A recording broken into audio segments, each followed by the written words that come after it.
આ પહેલો એવો સમય છે ભારતીય પત્રકારત્વમાં કે જ્યારે પત્રકારો બે હિસ્સામાં વહેંચાયેલા છે કે પછી પહેલેથી આમ ચાલતું આવ્યું છે? તો તમે ક્યારેય નરેન્દ્ર મોદીના ગુજરાતના મુખ્યમંત્રીના ટેન્યોરમાં કે પ્રધાનમંત્રીના એમની ટીકા કરી શક્યા તમે? બંને મેં ક્રિટિકલ એનાલિસિસ તો કરી જ છે એમની. તો શું એવું થાય છે કે સત્તા બદલાય એમ પત્રકારોનો સ્વભાવ પણ બદલાઈ જાય છે? અને જો આ ચાલુ રહ્યું તો આપણે વિશ્વગુરુ નહીં બની શકીએ, મહાન દેશ નહીં બની શકીએ. અને અમિતભાઈ સામે જે કેસ હતો, જે કેસમાં એમને અરેસ્ટ થઈ, એ તો આવો ખોટો હતો.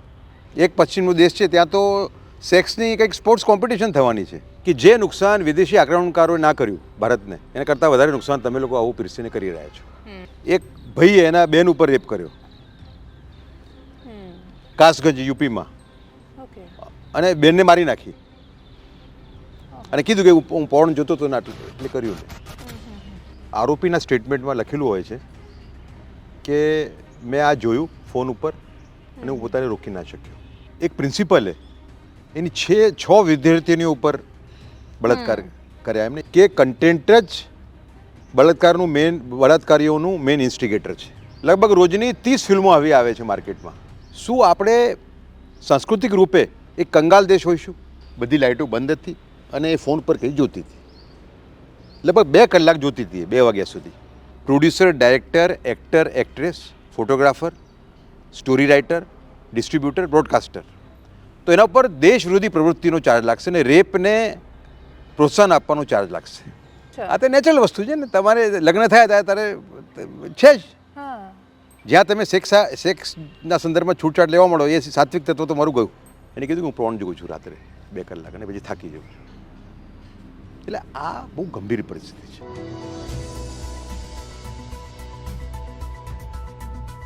પત્રકારોની જમાવટ કરવી છે અને આજે એક વિશેષ ચહેરો આપણી સાથે છે, ઉદય માહુરકર, વરિષ્ઠ પત્રકાર, x central information commissioner, government of India. અને એમની સાથે અત્યારે વાત કરવી છે એક એવા એક્ટિવિસ્ટ તરીકે કે એમણે એક એવી મુહિમ શરૂ કરી છે જે મને લાગે છે કે દેશમાં ખૂબ પ્રાથમિક મુદ્દો હોવો જોઈએ અને છતાંય સમાજ જીવનના માનસમાં એ ઘણો બધો વિસરાયો છે. એ વિષય પર આવવું એ પહેલાં આજે એમણે જે ટ્વીટ શેર કરી છે એના વિશે વાત કરવી છે કે ગોંડાથી એક ન્યૂઝ સામે આવે છે. નાબાલિગ છોકરાઓ 8 અને 10 વર્ષની એમની ઉંમર 5 વર્ષની એક બાળકી પર બળાત્કાર કરે છે. કારણ સામે આવે છે કે પોર્ન ફિલ્મ જોતા હતા. જરૂરી નથી કે એ સંપૂર્ણ પોર્ન ફિલ્મ એમણે જોઈ હોય, કેમ કે આજકાલ OTT પર પણ ઘણું બધું સામાન્ય ફિલ્મોના નામે, મનોરંજનના નામે એવું કોન્ટેન્ટ પીરસાઈ રહ્યું છે, જેના વિશે આગળ પણ અમે જ્યારે એકવાર વાત કરી હતી ત્યારે એમાં ઉલ્લેખ એ જ હતો કે ભારતીય સંબંધોને ભયાનક ખરાબ રીતે દર્શાવવામાં આવે છે. આજકાલ ભાભી એ પોર્ન કેરેક્ટરનું નામ બની ગયું. આજુબાજુના સંબંધો જેને ખૂબ પવિત્ર દ્રષ્ટિએ જોવામાં આવે એને પણ આજે એ રીતે દર્શાવવામાં આવ્યા કે જેથી સમાજ પર એક ખૂબ એની ઘેરી અસર પડી રહી છે. અને એટલા જ માટે આ જ વિષયમાં એ સેવ કલ્ચર, સેવ ઇન્ડિયા નામે ફાઉન્ડેશનના હેઠળ ઘણી બધી એક્ટિવિટીઝ કરે છે. એ બધા વિષયો પર સમજવું છે, પત્રકારત્વ પર પણ વાત કરવી છે. એમના અનુભવો તો એટલા બધા વિશાળ છે, એમની પાસે કહેવા માટે ઘણું બધું છે. તો સીધા એમની પાસેથી સમજીશું. Thank you so much sir for joining અસ. નમસ્કાર. અને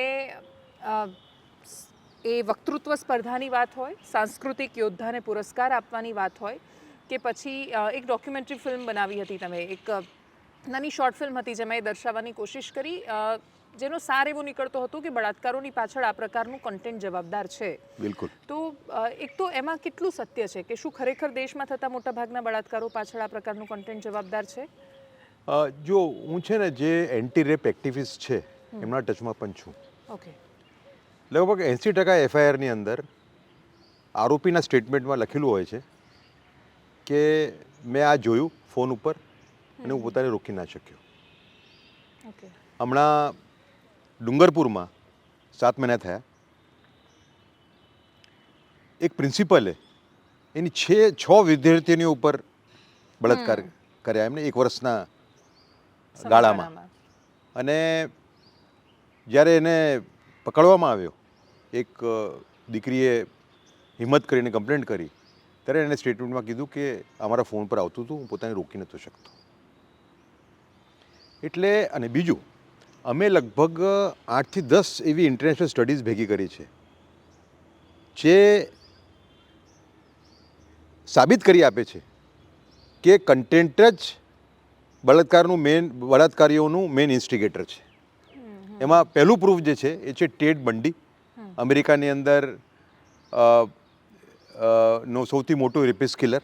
30 બહેનો પર એને બળાત્કાર કર્યા અને મારી નાખ્યા એમને. આ વાત છે 1970ના દાયકાની, 80ના દાયકાની. એને મોતની સજા થઈ. એને 2 દિવસ પહેલાં એને ઇન્ટરવ્યૂ આપ્યું અને મેં એમ કીધું કે without exception pornography and sexually perverted content is the main instigator of the rapist. Without exception. એટલે જે લોકો આની વિરુદ્ધનું આર્ગ્યુમેન્ટ આપે છે, કાં તો એ લોકોને સમજ નથી વિષયની, અને કાં તો આ જે આખી ઇન્ડસ્ટ્રી છે 50,000થી 1 લાખ કરોડની, એના એક ક્યાં ને ક્યાં એના એ લાભાર્થી છે. બે જ વ્યક્તિઓ ના કહી શકે. એક તો ના સમજ છે જેનો અનુભવ નથી, એનો ઊંડાણમાં નથી ગયા, બરાબર. અને આ વિષયને બહુ ભયંકર છે. આ એટલા માટે હું આપને કહું કે એક ફિલ્મ છે ઓટીટી, જેમાં એક પુરુષ છે જેને આળા સંબંધ એની દાદી જોડે છે, એની ઓર્મન મા જોડે છે, એની કાકાની દીકરી જોડે છે અને એની ભાભી જોડે છે. હવે આ ફિલ્મ માર્કેટમાં 3-4 વર્ષથી છે, કોઈને જ ખબર નથી. હું પડ્યો 1 વર્ષ પહેલાં આમાં, અને પછી મારી પાસે બધું મટીરિયલ આવવા માંડ્યું કે આવું પીરસાય છે. અને બીજું કે અને એ તો પોર્નના નામે નહીં, ફિલ્મના નામે પીરસાય છે. હાજી, અરે છે, પોર્ન જ છે આ બધામાં. આજે તમને સંબંધો કીધા, એના સીન પણ છે એમાં. હા, એટલે બહુ ગંદુ છે, આપણે વિચારી ન શકીએ એટલું. હવે આ જે ઓટીટીને છૂટ મળી, એનાથી પ્રેરાઈને 500થી 700 એપ ફૂટી નીકળ્યા છે. એપ એ દિવસ રાત આંખ બનાવ્યા કરે છે. રોજની લગભગ હું માનું છું, જે અમે સ્ટડી કરીને જે માહિતી ભેગી કરી, લગભગ રોજની 30 ફિલ્મો આવી આવે છે માર્કેટમાં.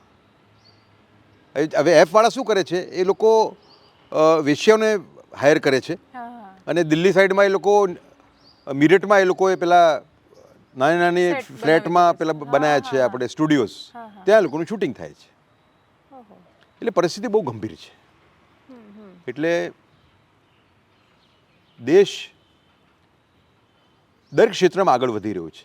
જે માનનીય વડાપ્રધાને જે કામ કર્યું છે એનો કોઈ જોટો નથી. કોઈ પણ એવું ક્ષેત્ર નથી જેમાં આપણે આગળ નથી વધી રહ્યા. અને જ્યારે એમ કહે છે કે 2047માં આપણે મહાન દેશ બનીશું, તો મારા મનમાં થોડી પણ શંકા નથી કે એ કરતાં 47 કરતાં બહુ પહેલાં, 2047 કરતાં બહુ પહેલાં આપણે આર્થિક મહાસત્તા હોઈશું, સૈનિકી મહાસત્તા હોઈશું, વૈજ્ઞાનિક મહાસત્તા હોઈશું. પણ આપણી સામે પ્રશ્ન એ છે, શું આપણે સાંસ્કૃતિક રૂપે એક કંગાલ દેશ હોઈશું? Will India be a cultural pauper? જો આ પરિસ્થિતિ, આને આપણે જો અંકુશ ના લગાવ્યો તો એવી પરિસ્થિતિ થઈ શકે છે. જો તમારો દીકરો કે દીકરી એના ફોન પર આવી રહ્યું છે, એ મંદિરમાં પણ જઈ રહ્યો છે, કોઈ મોટા આયાને પગે પડી રહ્યો છે, પગે પણ લાગે છે, એટલે તમે સંસ્કારી લાગશે, પણ રાત્રે આ જોઈ પણ રહ્યો છે. હમણાં એક દાખલો તમને આપું. એક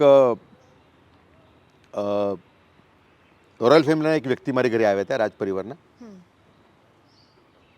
તો એમણે આ વાત કરી. હું બધા જોડે આ વાત કરતો હોઉં છું, કારણ કે સેવ કલ્ચર સેવ ભારત ફાઉન્ડેશન મારું જે છે, એને એક નેમ લીધી છે કે આની સામે ઝઝુમવું ને આ લોકોને પરાસ્ત કરવા. એટલે જે પણ વ્યક્તિ મારા ટચમાં એની જોડે હું શેર કરતો હોઉં છું, બરાબર, કારણ કે આ બધાને લાગુ પડે છે, આ બધાને ક્યાં ને ક્યાં ટચ કરે છે. એટલે જે મહારાણી સાહેબ આવેલા, એમને એમ કીધું મને કે હું એક સ્કૂલ ચલાવું છું, મારી બહેનપણીની દીકરી ત્યાં ભણે છે. એક દિવસ મારી બહેનપણીનો મને ફોન આવ્યો કે મારી દીકરી જ્યારે 8 વાગે રૂમમાંથી નીકળે છે, 8, 8:30 વાગે, તો બિલકુલ થાકી ગયેલી હોય છે. જ્યારે હું પૂછું છું એને કે બેટા તને કંઈક બીમાર છું તું, તો કે ના, હું તો સારી છું. કે રોજનું આ એ જે કહે છે એને મોડા જોડે મેચ નથી થતું, એની જે અવસ્થા છે એની જોડે મેચ નથી થતું. એટલે પૂછ્યું કે તમે જુદો રૂમ આપ્યો છે ને? કે હા, 11 વર્ષની છે, એનો જુદો રૂમ આપ્યો છે. અને રાત્રે બંધ કરતી હોય છે રૂમ? કે હા, રાત્રે બંધ કરતી હોય છે. એક કામ કરો, તમે આજે રાત્રે એક પડદાનો એક ખૂણો ખુલ્લો મૂકો અને એમાંથી જુઓ રાત્રે કે 11:30 12 વાગ્યા પછી શું કરે છે. જ્યારે એમણે જોયું ત્યારે એ દીકરીએ માથા પર ચાદર નાખી હતી, બધી લાઇટો બંધ હતી, અને એ ફોન પર કંઈ જોતી હતી. લગભગ 2 કલાક જોતી હતી, 2 વાગ્યા સુધી. એટલે એને ફરતી મારાણી સાહેબને ફોન કર્યો સવારે કે આવું મેં જોયું. મારાણી સાહેબે એમને કીધું કે મારું જે શક છે એ પાકું લાગે છે. હવે તમે એને દરવાજો ખોલવાનું કહેશો અને કહેશો કે શું જોઈ રહી છે, તમને એ કબૂલ નહીં કરી શું જોઈ રહી છે. માટે નાની ઉંમર છે એને સાયકોલોજીકલ ટ્રીટમેન્ટ આપો. એને કહો કે બેટા તું નાની ઉંમરની છું, નાની ઉંમરની દીકરીઓ ભૂલ કરી શકે, અમે તને દંડિત નહીં કરી, તું બેટા બતાવે શું કર. એને કીધું કે હું પ્રોન જોઉં છું રાત્રે 2 કલાક અને પછી થાકી જાઉં છું. એટલે આ બહુ ગંભીર પરિસ્થિતિ છે જે આ દેશની અંદર હું આપને કહું કે આજે આપણે ક્યાં ઊભા છીએ. આજે ફેમિલી સિસ્ટમ નામની વસ્તુ કમસે કમ વેસ્ટમાંથી તૂટી રહી છે, તૂટી ગઈ જ છે એમ કહી ચાલે. બરાબર. એ સંજોગોમાં લોકો ભારત તરફ જોઈ રહ્યા છે. બીજું કે યુક્રેન રશિયાનું જે યુદ્ધ ચાલે છે 2 વર્ષથી, હમસ અને ઇઝરાયલનું યુદ્ધ જે થયું, એમાં કોઈ પણ બંને સાઈડથી બોલવા માટે કોઈ તૈયાર નથી. આપ સમજ્યા? ધારો કે હમસે પેલા સ્ત્રી ઉપર હુમલો કર્યો, પેલા પાર્ટી ઉપર, અને સ્ત્રીઓને એ લોકોએ ડિસઓનર કરી, તો એને વખોડનારા 2 દેશો હતા મુસ્લિમ, બીજા કોઈએ એને કન્ડેમ ના કર્યું. બરાબર. બીજી બાજુ હવે 12,000 છોકરાઓ મરી ગયા બોમ્બિંગના ઇઝરાયલના પેલેસ્ટાઇનમાં, એનું પણ કંઈ કોઈનું એમનું એકદમ ખંડન નથી આવતું. વાત આવે છે, એનો વિરોધ થાય છે, બચીને. ટૂંકમાં ભારત એકમાત્ર એવું દેશ છે કે જે આ પરિસ્થિતિ અંદર એક બહુ મોટું માનવતા માટે બહુ મોટું રોલ પ્લે કરી શકે. અને એ રોલ આપણા માનનીય વડાપ્રધાન પ્લે કરી રહ્યા છે. તમે જો આજની તાકાત જો કે આજે પેલા 9 જે આપણે નેવીના ઓફિસરો હતા, હા, એ લોકોને છોડવા પડ્યા.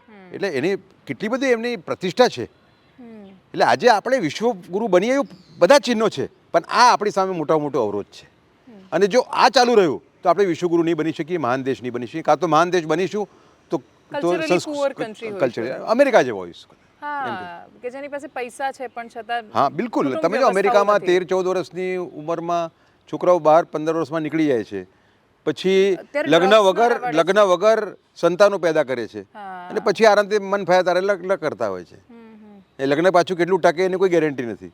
એટલે પરિસ્થિતિ ભારતની બહુ મોટી ભૂમિકા છે. એટલે આ નુકસાન ભારતનું એકલાનું તો છે જ, માનવ જાતિનું નુકસાન છે એવું માનું છું. જે લોકો આનું કાઉન્ટરમાં તર્ક રજૂ કરે છે, એમનું એક તર્ક હોય છે કે પોનના સમર્થનમાં, કે ભારત એવો દેશ કે જેના મંદિરો પર શિલ્પકલામાં સેક્સ એજ્યુકેશન કોતરવામાં આવ્યું છે, માણસ માત્રને એની સમજ પડે એની કોશિશ કરવામાં આવી છે, તો આપણે આ બધું બંધ કરીને બાળકોને છેક સુધી આપણે અજ્ઞાનતા તરફ ધકેલવા માંગીએ છીએ. એને તમે કઈ રીતે જોઈ? ના, એ તો ખોટો આર્ગ્યુમેન્ટ છે. તો આ જે શિલ્પકલાના જે ઉદાહરણ લોકો આપે છે એ પણ મારી દ્રષ્ટિએ જુદી રીતે જોઉં છું. હું ઇતિહાસકાર પણ છું. હા, મને ખ્યાલ. હું માનું છું કે જ્યારે એક તબક્કો આવ્યો આ 7મી-8મી સદીમાં કે જ્યારે સેક્સના સંદર્ભમાં અતિ થવા મળી આપણા સમાજની અંદર, અને એ જ ગાળો છે જ્યારે વિદેશી આક્રમણકારો દેશમાં ઘૂસ્યા. એટલે એ વખતે જે કાપાલિક લોકો હતા, તાંત્રિક લોકો, હે ને, એ લોકોનો સેક્સ ઉપર ખૂબ ભાર હતો. એટલે એ જે ઇન્ફ્લુઅન્સ હતું, જે નેગેટિવ હતું, એના ઇન્ફ્લુઅન્સમાં મંદિર તૈયાર થયેલા છે એવું હું માનું છું. ઓકે, તમે સમજ્યા આખી વાત? કામસૂત્રોમાં પણ એની કોઈ ઓરિજિનલ કોપી મળતી નથી, સમજો તમે. એટલે આખો એના વિશે મારી દ્રષ્ટિએ એના ઉપર પણ એક પ્રશ્નચિહ્ન છે. બરાબર. અને બીજું કે આ જે વસ્તુ છે કે નેચરલ વસ્તુ છે, એમાં કોઈ સેક્સ એજ્યુકેશનની જરૂર જ નથી. આ તો નેચરલ વસ્તુ છે ને, તમારે લગ્ન થયા ત્યારે છે જ. આપણે સંયમ જાળવવાનો છે, ઇન્દ્રિયો પર કંટ્રોલ રાખવાનો છે. આપણું સમાજ શું કહે છે, આપણું ધર્મ શું કહે છે, આપણે ઇન્દ્રિયો પર કંટ્રોલ જાળવવાનો છે. ઓશો જેવા જે દાર્શનિક આવ્યા ઉદાહરણ તરીકે, તો એમણે એ થિયરી આપી કે તમને કોઈ વસ્તુની પાછળ જો તમે એને કંટ્રોલ કરવા જાઓ છો, એમની જે થિયરી છે કે તમે ઇન્દ્રિયો પર સંયમ મેળવવા જાઓ છો તો તમારી ઇન્દ્રિયો વધારે જબરદસ્તીથી એનો પ્રતિકાર કરે છે, અને એટલા જ માટે એમણે જે પ્રેક્ટિકલી લાગુ કરવાની કોશિશ કરી, અલ્ટિમેટલી જે ફેલ્યોર આગળ જતાં સાબિત થયું, પણ કે તમે એટલી બધી એની છૂટ આપી દો કે જેથી માણસ એકદમ સંતૃપ્ત અવસ્થામાં પહોંચી જાય ને પછી એના માટે બધું જ નેચરલ થઈ જાય. એ ભારત જેવા દેશમાં તમે એને માનો છો કે? ના, બિલકુલ નહીં. મારો એની સામે ખૂબ વિરોધ છે. જે કહેતા હતા સાત્વિક તત્વ એ જ મુખ્ય તત્વ છે. સાત્વિક તત્વ એ જ મુખ્ય તત્વ છે ભારતીય સંસ્કૃતિમાં. આપ સમજો એક વાત, જ્યાં તમે સેક્સના સંદર્ભમાં છૂટછાટ લેવા મળો એ સાત્વિક તત્વ તો મારું ગયું. એટલે એટલા માટે જ ભારતમાં બ્રહ્મચર્યનું ખૂબ પાલન કરવામાં પાલન આવ્યું અને એ લોકોને ભાર છે. મહાન ના, જે જૈન સંતો અત્યારે જે હોય છે, અમુક સંતો જે ઉપર છે આપણે હિમાલયમાં, ગિરનારમાં, હા એ લોકોનું પાલન કરે જ છે. હમ, હમ, હમ. આપ સમજ્યા? એટલે જે આર્ગ્યુમેન્ટ એમને આપ્યા ઓશોએ, હમ. એ ગેરરસ્તે દોરનારા આર્ગ્યુમેન્ટ છે. કારણ સેક્સમાં તમે છૂટછાટ લો એટલે તમારું સાત્વિક તત્વ ગયું, અને સાત્વિક તત્વ ગયું એટલે તમે ખતમ થઈ ગયા. આ પ્રશ્ન અને આ વસ્તુ હું આપને કહું કે ક્રિશ્ચન ધર્મ છે. હા ક્રિશ્ચન ધર્મની અંદર એક પત્નીવાદ, ક્રિશ્ચન ધર્મમાં જેને કહેવાય ફિડેલિટી, એના ઉપર ખૂબ ભાર છે. બહાર છે પણ છતાંય પશ્ચિમના દેશોએ આધુનિકતાના નામે આ બધી છૂટછાટો લેવાની શરૂ કરી આજથી 100 વર્ષ પહેલાં. આજે શું હાલત છે? એક પશ્ચિમનો દેશ છે, ત્યાં તો સેક્સની કંઈક સ્પોર્ટ્સ કોમ્પિટિશન થવાની છે. અચ્છા જી, એટલે આખું પરિસ્થિતિ ખરાબ છે. હમ, હમ, હમ. ભારતનું એક વિશેષ સ્થાન છે આજે દુનિયાને એક નવો માર્ગ દેખાડવા માટે. જો ભારત જ ભારત નહીં રહે તો પછી એની કલ્પના ના કરી શકાય. હા એટલે તમે બધું બની શકો છો પણ તમે જો પોતાનું અસ્તિત્વ ગુમાવી દો છો તો એની સુંદરતા ઓટોમેટિક ઓછી થઈ જતી હોય છે. એ વાત સાચી છે. આ મેં તમને કાઉન્ટર આર્ગ્યુમેન્ટ્સની વાત કરી કે જેની ચર્ચા થતી હોય છે, પણ જે મૂળ પ્રશ્ન છે કન્ટેન્ટની આજુબાજુ, કે એમાં મને એવું લાગે છે કે કોઈ પણ ક્ષેત્ર કે કોઈ પણ આર્ગ્યુમેન્ટ સાથે સંકળાયેલો માણસ છે એ વાત પર તો આવે જ છે આખરે કે કન્ટેન્ટની માણસના મગજ પર અસર થઈ રહી છે, બિલકુલ. ક્રાઇમ પર અસર થઈ રહી છે અને સમાજ ભયાનક એક અલગ રસ્તે જઈ રહ્યો છે. એનું સોલ્યુશન તમે શું વિચારી રહ્યા છો? સોલ્યુશન અમે વિચાર્યું છે. અમે ખૂબ આ છેલ્લા 14 મહિનામાં ખૂબ કામ કર્યું છે આના ઉપર. અમે ખૂબ ઊંડાણમાં અમે ગયા છીએ, વિવિધ લોકોને મળ્યા છીએ, બરાબર. એટલે એક ખૂબ મક્કમતાથી હું કહું છું જે મારું સોલ્યુશન કોઈને ઇમ્પ્રેક્ટિકલ લાગશે પણ એના સિવાય બીજું કોઈ છૂટકો છે નહીં. અમે એમ કહીએ છીએ કે જેમ અમેરિકાની અંદર ડ્રગ પેડલિંગને દેશ વિરોધી પ્રવૃત્તિ માનવામાં આવે છે, 30 થી 50 વર્ષની સજા હોય છે, એવી રીતે એક લો ઓફ એથિક્સ કોડ તૈયાર થાય. લો ઓફ એથિક્સ કોડ બધા ઓડિયો વિઝ્યુઅલ પ્લેટફોર્મ માટે એ નક્કી કરે મર્યાદા થીમની, સીનની, કપડાની અને ભાષાની. બરાબર. પ્રિએમ્બલમાં એમ કે જે નુકસાન વિદેશી આક્રમણકારોએ ના કર્યું ભારતને, એના કરતાં વધારે નુકસાન તમે લોકો આવું પીરસીને કરી રહ્યા છો. અને એ જે ઓલો એથિક્સનું અમુક એની ધારાઓનું, સેક્શન્સનું, કલમોનું વાયોલેશન કરે છે producer, director, actor, actress, photographer, story writer, distributor, broadcaster, તો એના ઉપર દેશ વિરોધી પ્રવૃત્તિનો ચાર્જ લાગશે અને રેપને પ્રોત્સાહન આપવાનો ચાર્જ લાગશે. રેપ બાબતમાં અમે બહુ જ મક્કમ છીએ અને સ્પષ્ટ છીએ એકદમ કે રેપનું મુખ્ય કારણ આજની તારીખમાં કન્ટેન્ટ છે. બરાબર. તેના ઉપર એના ઉપર જે અમુક ધારાઓનું જે ઉલ્લંઘન કરે છે તેના ઉપર રેપને પ્રોત્સાહન આપવાનો અને દેશદ્રોહી પ્રવૃત્તિ કરવાનો ચાર્જ લાગશે. બરાબર. કારણ કે દેશ વિરોધી પ્રવૃત્તિ કેમ છે એના ઉપર આપણે જઈએ. પહેલાં સસરા વહુનો વ્યભિચાર એવી ફિલ્મ આવે છે, શિક્ષક વિદ્યાર્થીઓનો વ્યભિચાર એવી ફિલ્મ આવે છે. આ તો આખી સમાજને ખતમ કરવાની જ આખી આ લોકોની કોન્સ્પિરસી છે એમ કહીએ તો ચાલે. હા વાત સાચી. પેલી જેમ શાહરૂખ ખાનની મેહુના ફિલ્મ આવી હતી તો એના પછી ઘણા બધા છોકરાઓને એવું થયું કે પોતાના ટીચર્સની સાથે, શિક્ષિકાની સાથે પ્રેમ થવા માંડ્યો. એમાં એટલું બધું એવી રીતે નહોતું દર્શાવ્યું પણ છતાંય ફિલ્મોની અસર બહુ મોટી થાય છે. એટલે હવે એમ કહીએ છીએ કે જો આ જો કલમો લાગુ પડશે અમુક, તો એમાં 10 થી 20 વર્ષની સજા,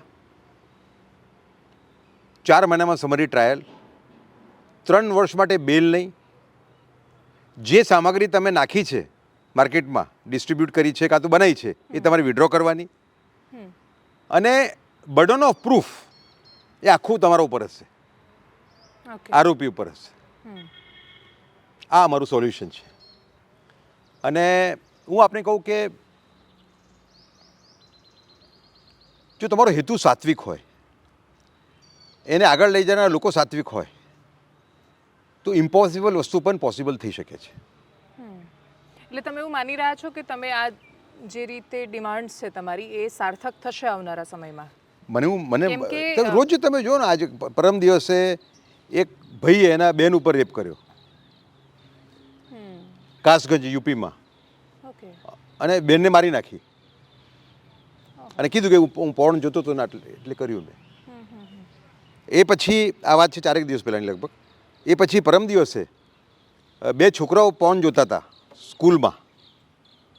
ઉંમર કેટલી? 10 વર્ષ ને 8 વર્ષ, ને 5 વર્ષની દીકરી ઉપર એ લોકોએ રેપ કર્યો. હા, ગોંડાવાળું, બરાબર.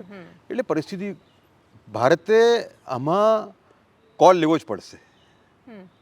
અને રામની પ્રતિષ્ઠા આપણે કરી હોય, રામ મંદિરની 500 વર્ષ પછી, તો રામની મર્યાદાની આપણે પ્રતિષ્ઠા કરીએ એ એના કરતાં પણ વધારે અગત્યનું છે.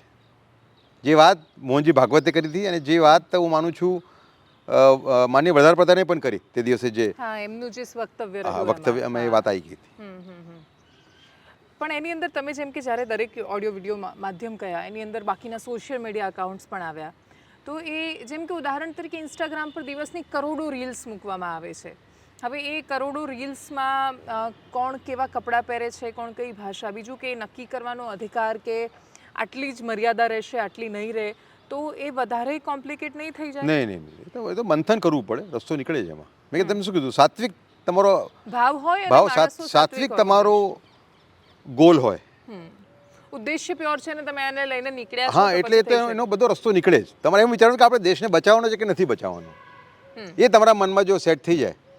મને તો અત્યારે એવો અનુભવ થાય છે કે જે પણ વ્યક્તિને આ વાત કરું છું, બધા મારી જોડે એગ્રી થાય છે, સહમત થાય છે. આ વાત સાચી, કેમ કે આ સમસ્યા કોમન છે, આ બધાને લાગુ પડે છે. બધાને એમ બીક છે કે અમારા દીકરાનું શું થશે. એક્ઝેક્ટલી. અને બીજું કે ફોન પર આવે છે એટલે કે રોકો કેવી રીતે તમે. અને બીજું, જો મિડલ ઇસ્ટના દેશો, સાઉથ કોરિયા, સિંગાપોર, જેના ઉપર નિયંત્રણ લાવી શકતા હોય, આના ઉપર એક કંટ્રોલ લાવી શકતા હોય, તો આપણે કેમ ના લઈ શકીએ? રહ્યો સવાલ કે કરોડો રીલો આવી રહી છે, તો બ્રિટિશરો રાજ કેવી રીતે કર્યું ભારત ઉપર?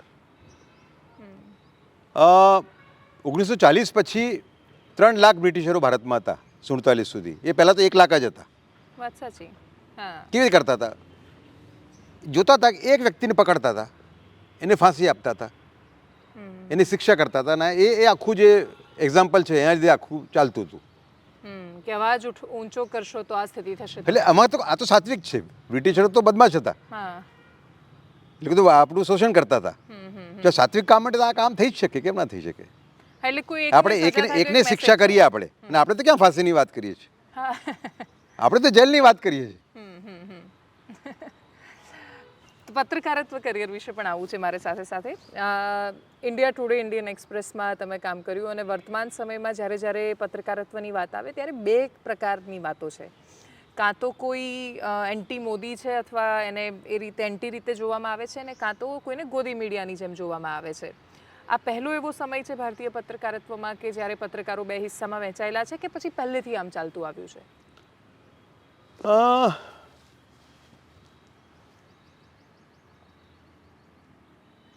લગભગ 30 વર્ષથી તો આવું ચાલતું આવ્યું છે. અચ્છા, 30 વર્ષથી તો છે. એટલે 2 ભાગ પડેલા જ હોય છે.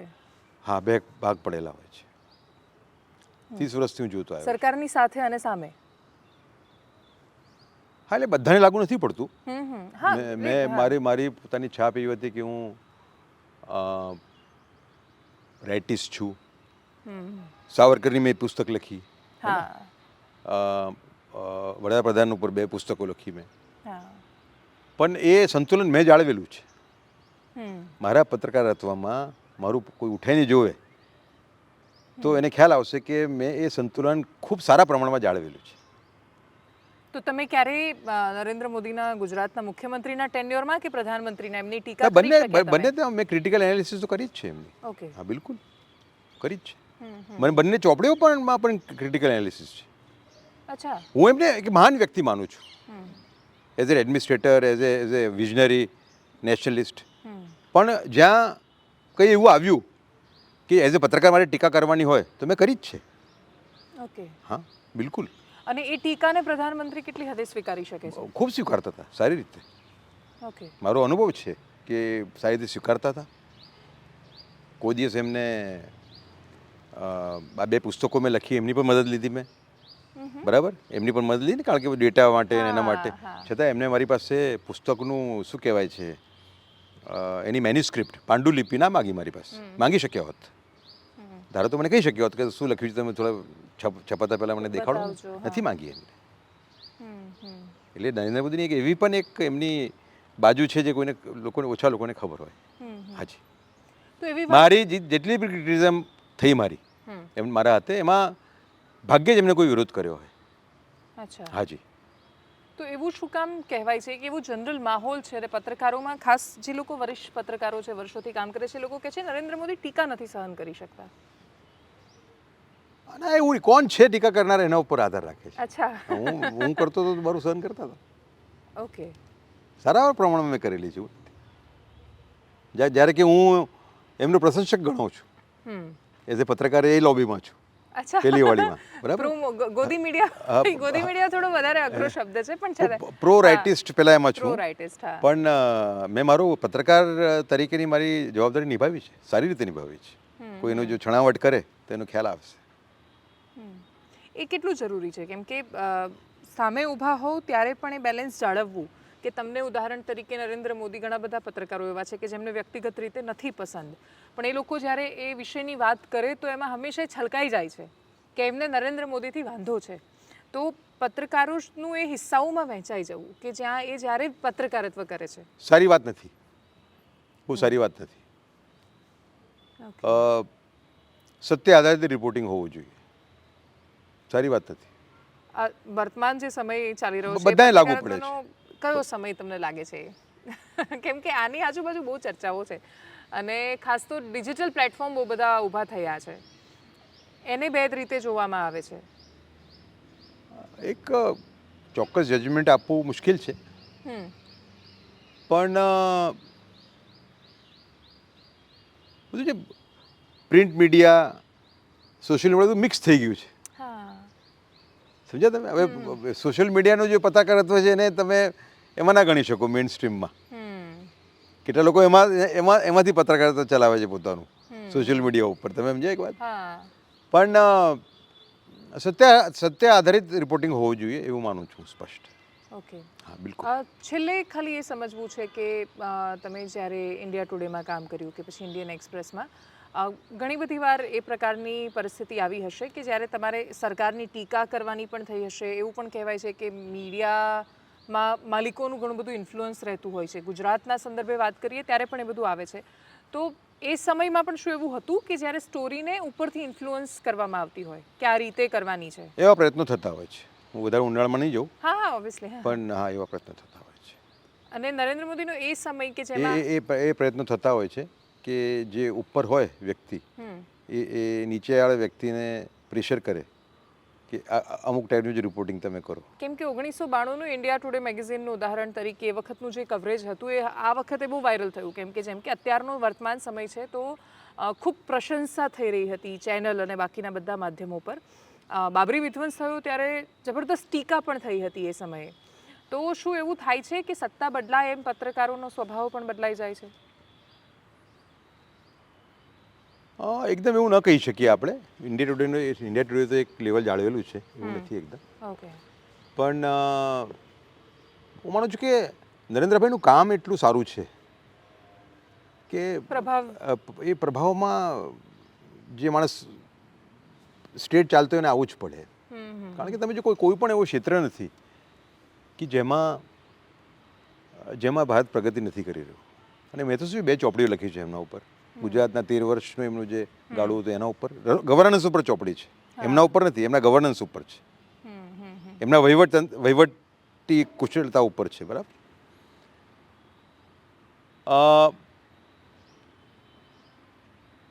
તમે જુઓ કે આપણે વાત કરીએ જે એક સિસ્ટમમાં હોલ્સ હતા જેમાંથી સરકારના પૈસા વહી જતા હતા, કે ભાઈ વચેટિયા હોય કે વેસ્ટફુલ એક્સપેન્ડિચર હોય. મારું પોતાનું અનુમાન એવું છે કે 1 વર્ષના શ્રી નરેન્દ્ર મોદીજીએ જે પગલાઓ લીધા અત્યાર સુધી એ હોલ્સ પ્લગ કરવા માટે એનાથી 3 થી 4 લાખ કરોડ રૂપિયા વર્ષના બચી રહ્યા છે. ડીબીટી થાય છે, ડાયરેક્ટ બેનિફિટ ટ્રાન્સફર. બધા બહુ રસ્તાઓ છે. ધારો કે હમણાં હું તમને કહું કે પ્રોક્યોરમેન્ટમાં જેમ પોર્ટલ છે. હા. એટલે કોઈ જેમ પોર્ટલની ટીકા કરતું હતું વચ્ચે, તો બોલાવ્યો એને મેં કે ભાઈ જેમ પોર્ટલના કેટલા પૈસા બચી રહ્યા છે? તો કે 50, 60, 70% પણ બચી રહ્યા. તો મેં કીધું એ મોટી વસ્તુ નથી. પ્રોક્યોરમેન્ટ કરપ્શનનું મેઇન પેલું એ છે, બરાબર. એટલે ટેકનોલોજીનો બહુ સારો ઉપયોગ એમને કર્યો અને વચેટિયા કલ્ચરને એક મોટો ધક્કો એમને આપ્યો છે. છેલ્લો પ્રશ્ન હજી પણ એની આજુબાજુ કે અત્યારે ભારતીય જનતા પાર્ટી, ઇવન અમિત શાહનો જ્યારે એક ચુકાદો આવ્યો ત્યારે એમણે એવું ક્લેમ કર્યું કે યુપીએનું શાસન જ્યારે દેશમાં હતું અને અહીંયાના બધા કેસ એન્કાઉન્ટરના અને બાકીના બધા કેસ ચાલ્યા ગુજરાતમાં, 2002ના કેસ ચાલ્યા, તો નરેન્દ્ર મોદી, અમિત શાહ બધાને ટાર્ગેટ કરીને સંસ્થાઓ દ્વારા એમને હેરાન કરવામાં આવ્યા. એ વાત સાચી છે કે એ લોકોને ભયાનક રીતે પ્રતાડિત કરવાની કોશિશ થઈ? પાકા પાયે સાચી છે. હું તો એનો સાક્ષી હતો. પાકા પાયે સાચી છે. એટલે સંસ્થાઓનો ભયાનક ઉપયોગ કરીને અને અધિકારીઓ સહમત હતા એ કરવા. ભયંકર ઉપયોગ, દુરુપયોગ એટલે બહુ મોટા. એ સ્ટોરીઓ મેં કરેલી તે વખતે. મેં પોતે પણ સ્ટોરીઓ તે વખતે કરેલી છે. ઓકે. જે જ્યારે યુપી હતી દિલ્હીમાં, તે વખતે સ્ટોરીઓ મેં કરેલી છે. મૂળ પ્લાન એ હતો કે અમિતભાઈને અરેસ્ટ કરીને મેં પ્રેશર કરીને એમ કહેવડાવું કે આ એન્કાઉન્ટર મેં નરેન્દ્રભાઈને કહેવાથી કર્યા હતા, જેથી નરેન્દ્રભાઈની અરેસ્ટ થઈ જાય. આખું મૂળ કાવતરું એ હતું. અને અમિતભાઈ સામે જે કેસ હતો, જે કેસમાં એમને અરેસ્ટ થઈ, એ તો આવો ખોટો હતો. હા, જે કેસ હતો બહુ એના ડિટેલ યાદ નથી મને, પણ આવો ખોટો કેસ હતો એ. એમને એમ પર જે કેસ કરીને જે અંદર નાખ્યા એમને, એટલે ભરપૂર ઉપયોગ થયો હતો તે વખતે મશીનરીનો, સંસ્થાઓનો. તમે જુઓ કે જે રાઇટ વિક્ટિમ્સ હતા એમને સેક્યુલર પ્રિન્ટેડ પેલા આપવામાં આવતા હતા FIR લખવા માટે, કે એમાં નામ પૂરી દો અને આપી દો. અને નામ લખાવે એક્ટિવિસ્ટ. અને પ્લાન કેવું કે ત્યાંના જેટલા RSS વાળા છે, બીજી વાળા બધાના નામ નાખી દો અંદર. જે સ્થળ પર હાજર છે કે નહીં એ કશું. તમે જુઓ ને હમનો જે કેસ છે માયાબેન કોડનાનીનો, આવો ખોટો કેસ હતો. આવો ખોટો કેસ હતો માયાબેનનો. Okay, thank you so much sir અમારી સાથે વાત કરવા બદલ. આ જર્નલિઝમનો છેલ્લો હિસ્સો એટલા માટે પણ એના વિશે વાત કરવી જરૂરી હતી કેમ કે સંસ્થાઓની આજુબાજુ બહુ ચર્ચાઓ થઈ રહી છે. કોઈ પણ રેડ પડે ત્યારે એની આજુબાજુ વાત થાય છે, પણ અમુક વાર એ વાત પણ સમજવી બહુ જરૂરી છે કે સત્તાઓને ઘણું બધું એમના વારસામાં મળતું હોય છે અને જે તે સમય પછી ઘણીવાર એ વારસો બહુ આગળ પણ ધપતો હોય છે. અને એટલા જ માટે ઘટનાનું એક પાસું છે તો એનું બીજું પાસું પણ બહુ મહત્ત્વનું છે. એ બંને વિશે વાત કરવી, પણ ચર્ચાનો મુખ્ય આશય, મૂળ આશય આખરે એની આજુબાજુ આવી જાય છે કે આ દેશ તો જ મહાન છે જો સાથે એની સંસ્કૃતિ જળવાયેલી છે. અને આ દેશની સંસ્કૃતિ તો યત્ર નાર્યસ્તુ પૂજ્યંતેમાં છે. આ દેશની સંસ્કૃતિ તો સ્ત્રીને શક્તિ કહેવામાં છે. એટલે એની પૂજા કરો કે પછી ગમે તે કરો એ રીતે નથી કે વાત કરતા, પણ એનું સન્માન જળવાય અને એનાથી પણ વિશેષ માણસ માત્રની મર્યાદા જળવાય બહુ જરૂરી છે. એટલે સરકાર ક્યારે બેન લાવશે એ ખબર નથી. આપણા તરફથી આપણે એટલી કોશિશ કરી શકીએ કે એ દૂષણ આપણા ઘરમાં ન પ્રવેશે અને પછી ગમે તેમ કરીને એને રોકી શકાય. નમસ્કાર.